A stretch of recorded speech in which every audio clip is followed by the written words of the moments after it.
I want to understand the relationship between the immune system and cancer. Yeah. But perhaps first we should talk about cancer, what it is and what it isn't.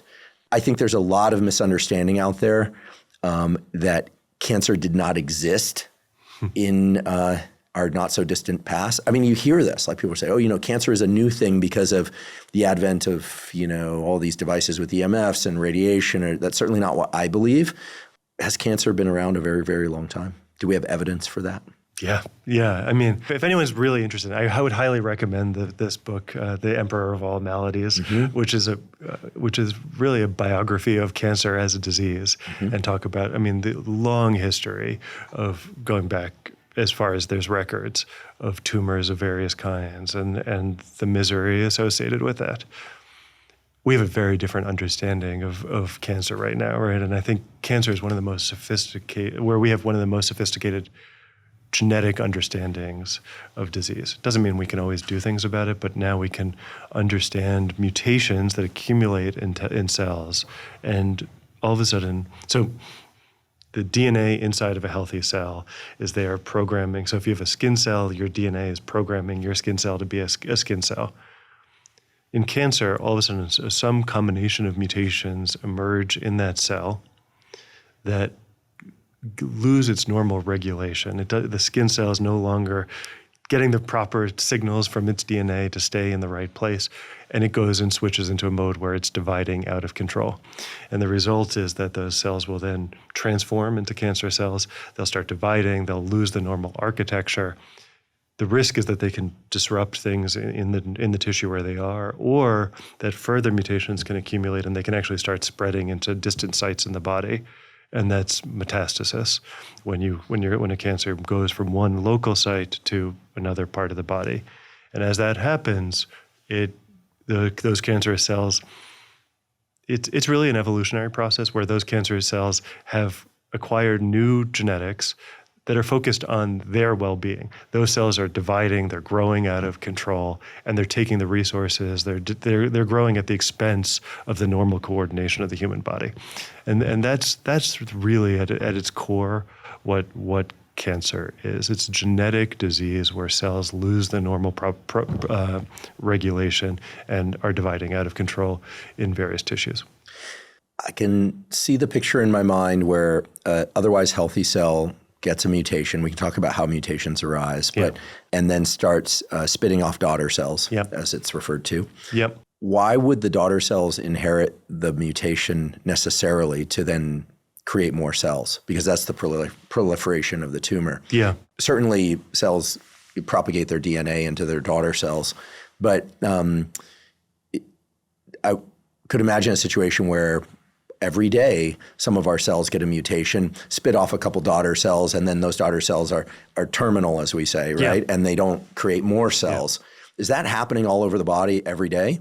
So how is it that the DNA that creates the further propagation gets passed from one cell to the next? I do think this is happening constantly. It's a process that every time a cell is around, especially as it's dividing, there is some imperfection in how the DNA has inside each of our cells. If that cell is going to replicate, the DNA has to replicate itself. So you end up with two copies of DNA that should be the same, each one being passed on to the two daughter cells of that dividing cell. That process of DNA replication is imperfect. And if there's any kind of damage during that process, one of those two copies might end up different than the other one, in which case you end up with a mutation now in one daughter cell and not the other. If that is deleterious, or if it's damaging, which probably most mutations are, those cells might start to die off. Okay, the DNA got messed up. Those cells that are carrying that DNA die. Yeah, they can't take up glucose. They just can't do cell stuff. And there's a lot of control mechanisms in the cell that say something's wrong. Let's send a programmed cell death signal to that cell, and cells will kind of implode with various processes when something is wrong. And that happens most of the time. The problem is if that change all of a sudden starts to not be damaging, but to actually be a signal, okay, now the cell is growing more. It has some benefit that it's accumulated as a result of that mutation. Now that cell will start to divide more, And that cell that's carrying that first mutation might start dividing more. Both of its daughters now will pass on this mutation that's made it divide more. And if in subsequent rounds it gets a second hit, the combination may go from just cells that are dividing a little bit more to cells that take off and become full-blown cancer. Now, there's certain processes that will accelerate that. One was exposure to things that cause DNA damage, right? The major one is smoking.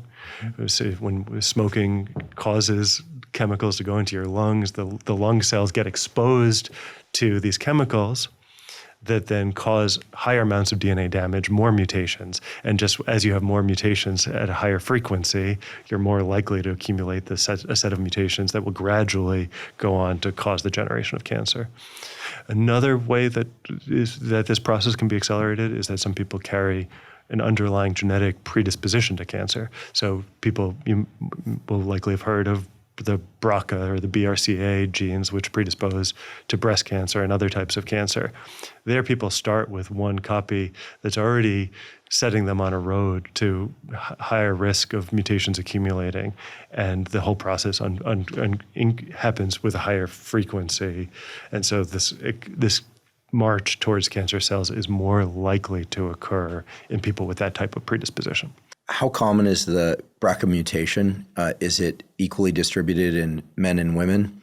What can you tell us? And should everyone get tested for BRCA? And there's a lot of questions here. I'll ask them again one by one.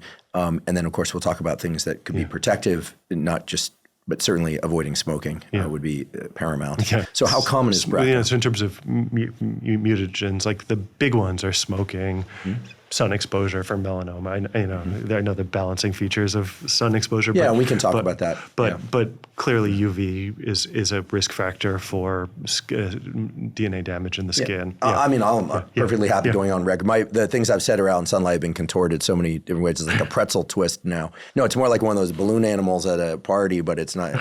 It's a mess. Too much UV is bad.